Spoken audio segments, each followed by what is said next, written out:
Okay. My name's Jada Deans. I feel music is probably one of the biggest things that can possibly create a neutral space, especially music without lyrics, such as techno, some house songs, that kind of genre. I feel it's a good way to bring people together because it breaks down language barriers, it breaks down a lot of, race, gender, just a lot of barriers we have in society. I feel, not that I found myself, but I really developed like my social skills especially, and just my carefree sense of myself. I definitely found that from partying. I think more than changed me, it's definitely shaped who I am, because it's given me confidence to be who I want to be. It's given me the carefree attitude that I still carry in my day-to-day life. And if I think back to those moments, it was just being on the dance floor, like someone next to you having the same emotion when your favourite song's coming on, and just that kind of unspoken warmth towards each other. It just kind of creates a connection without having to speak, which is something really beautiful.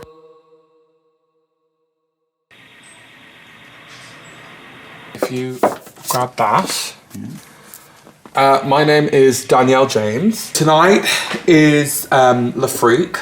Le Freak is a club night that happens at Dalston Superstore that celebrates disco and its queer and black legacy. As a DJ, I play a lot of new disco, like sugar pop, ballroom, and kind of like disco adjacent. I think it's really important that we have these spaces to like curate space that is just like for people that love to just like be, and this idea of this like radical act of like being, you know, that queer people can just be as queer people and just like exist in this framework of like just joy and without nuance, that you could just like have a good time, and that's like enough, and that's a radical act in itself, I think.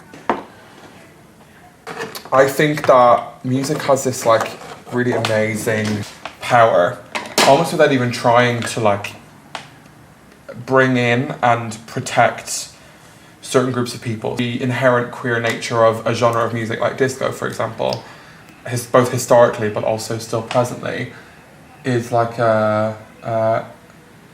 it's like creating and coveting this sense of queer liberation through music. In the 80s and 70s, there was this like sense of disco as a genre of music being like a safe space for queer people, which I think is like still really important. Music definitely facilitates the building of community. A space is something 3D, something empty, something lifeless, but what music and the people around it can bring so much life, so much experiences, so much like a community and family. I find it really like magical that music can do to like an empty space, to something like it's not physically alive, it can bring life to it, and that is magic. My name is Them.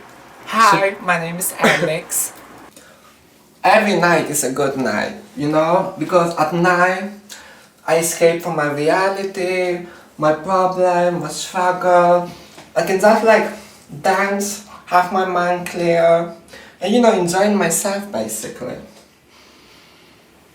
My most memorable night out was probably in Berlin. I was in holidays in Berlin, and I was like in a club for like 17 hours. I forgot about food, I forgot about sleep. All I was thinking about is dancing, shaking my ass, feeling the rhythm of the music. Probably, yeah, it was like heaven.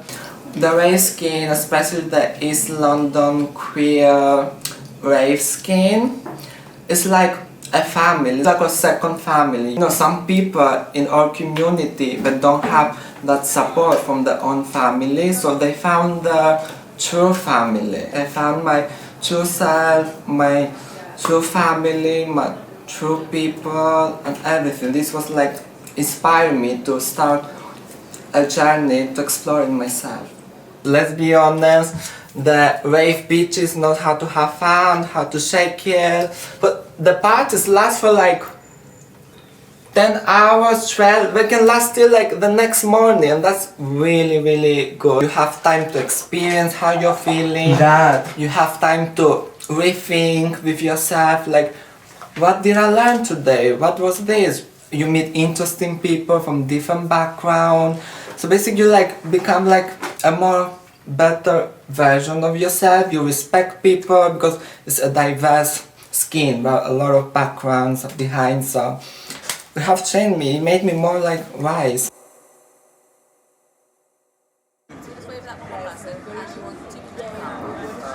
What he's doing. Hugh and Torres for the stage. I'm the founder of Conflict Records, artist of the label. I'm actually from South Wales, but lived in London for 10 years now. I'm in London because I want to chase my dreams, and to be honest, my hometown is not a lot going on. I mean, I've been coming to Printworks as a raver for the past 5 years, and now to play on the closing weekend, I mean, dreams come true now sometimes. Places like today, it's somewhere where you can come and just let your head down, be yourself. You know, what actually drives me to do this, and the sound I want to portray for myself, yeah, of course, it's massive. Playing music has changed me as a person because for me to be behind the decks, I'm in my element, and there's no other place I'd rather be. Honestly, when I play, of course you need to read the crowd, but I get totally lost in my own thoughts and feelings. You know, I look up to check the crowd and check they're still dancing, but for me, it's like a moment of just peace.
Yeah, that's it. Looking cute, dancing, nice people vibes, period.